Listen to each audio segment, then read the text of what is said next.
You're listening to the One Man Show Network. Welcome to the MMA Fight Picks podcast with your host, Aaron Weinbaum.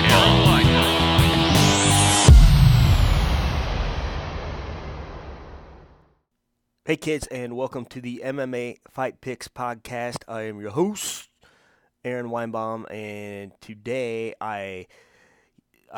this may not look like the fanciest setup. I'm actually in my office. I am on the road today, so luckily I got the USB headset here, and I hope you can all hear me. And if you can't, all you Periscopers, give me a shout out and let me know. Also, last week's Periscope got almost 1,000 views, which is awesome.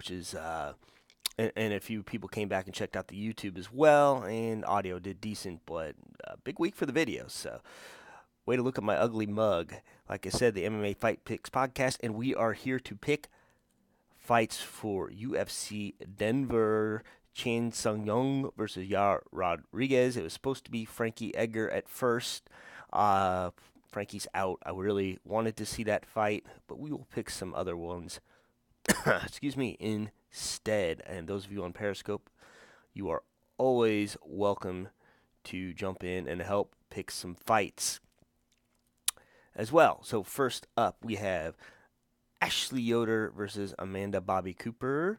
Amanda Bobby Cooper, who is most famous for trying to grab Dana White's junk when she fought and lost a split decision to Mackenzie Dern. Before that, she has two losses to...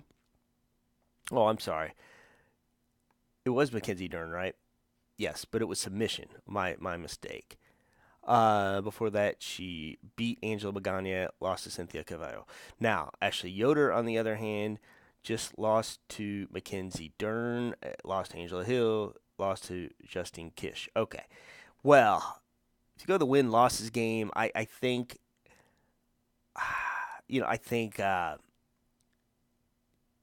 Amanda Bobby Cooper probably. She lost to Mackenzie Dern, but let's not forget, Mackenzie Dern badly missed weight. Up to the point where it was a 115-pound fight, and she weighed 2 pounds away from the women's flyweight division at 123 pounds. So I can't really hold that against her. She had a win against Angela Magana before that. This is almost like a pick'em, But I got to go with Amanda Bobby Cooper on this one. So we shall see. Next up, Beneil Dariush against Thiago. I've never even heard of this guy before now. Moises.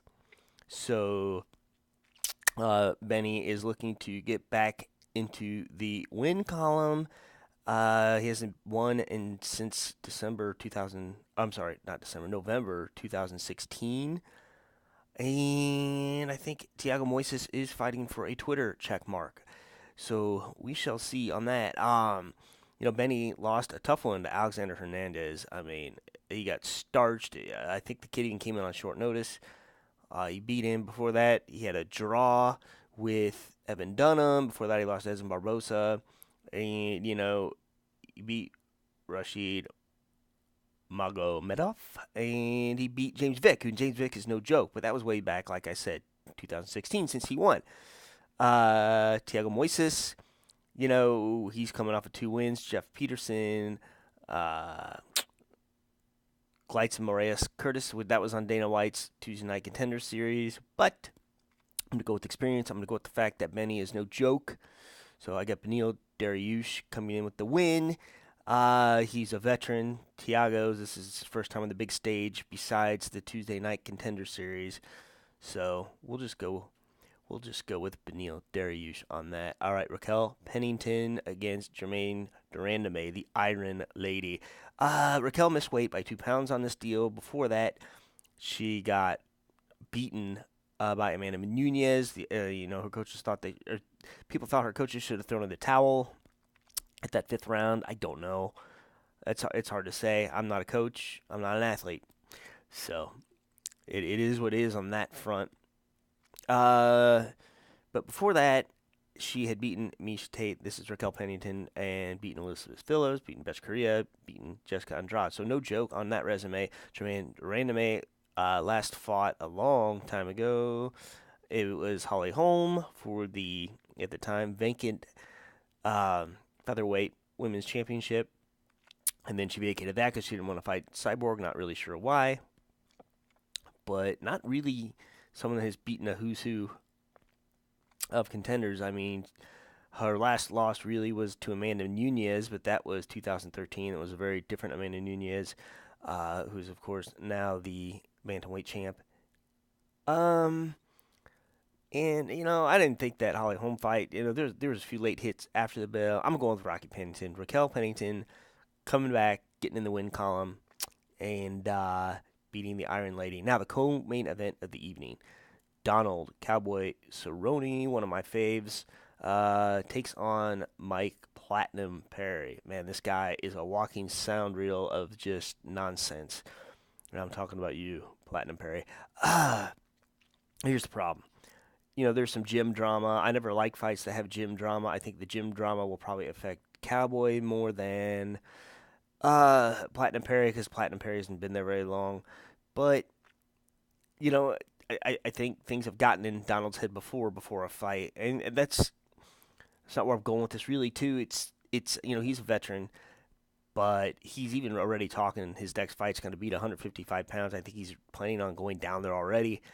So how checked into this fight is he? And he's not the biggest, obviously, not the biggest welterweight on the planet, having fought at 155 pounds.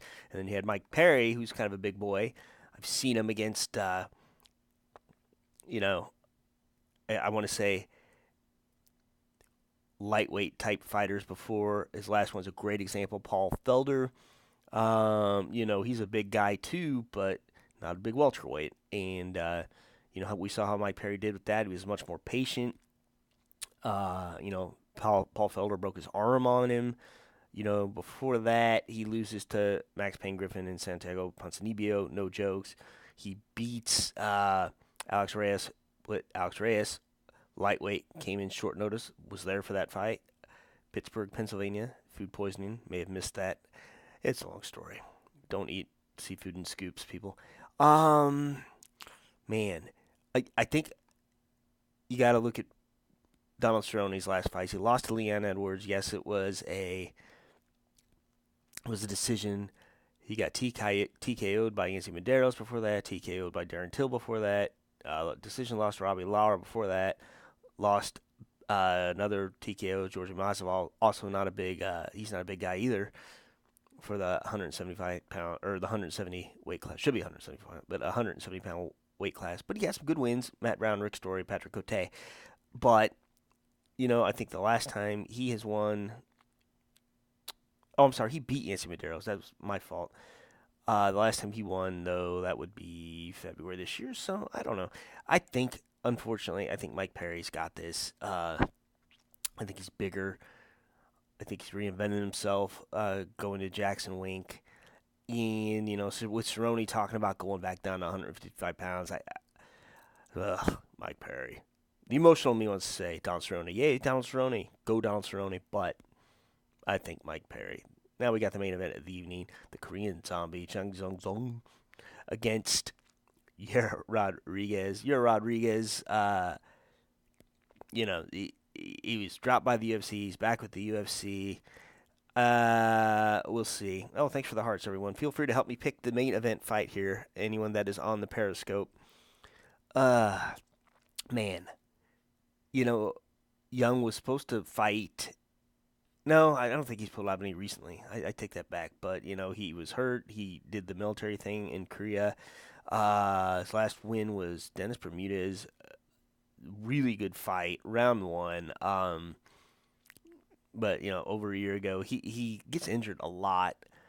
Before that, he loses Jose Aldo, beats Dustin Poirier. That was 145 pounds, but that was like 2012. So really, he last fought 2017, and then you got Yair Rodriguez, who I believe last fought Frankie Edgar. Yeah, Frankie just starched him round two. Man, it made it look easy.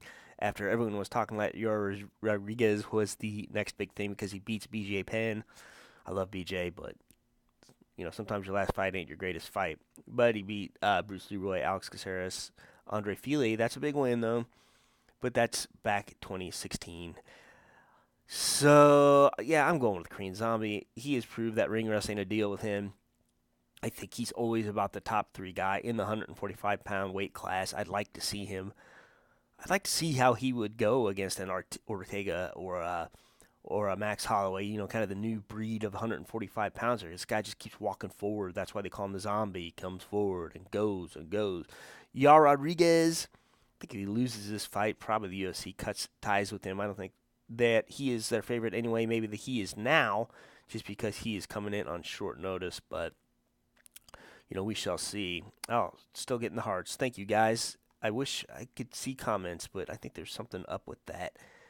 I'm just checking to see, make sure I haven't robbed you guys of comments, but no, I can't tell. All right. Anyway, this is it. This is the UFC Denver Fight Picks podcast, the MMA Fight Picks podcast.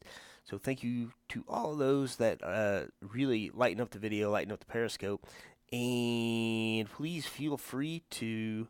What's up, Craig? I'm finishing up. You could have helped me pick some fights, man. What do you got for main event, Craig?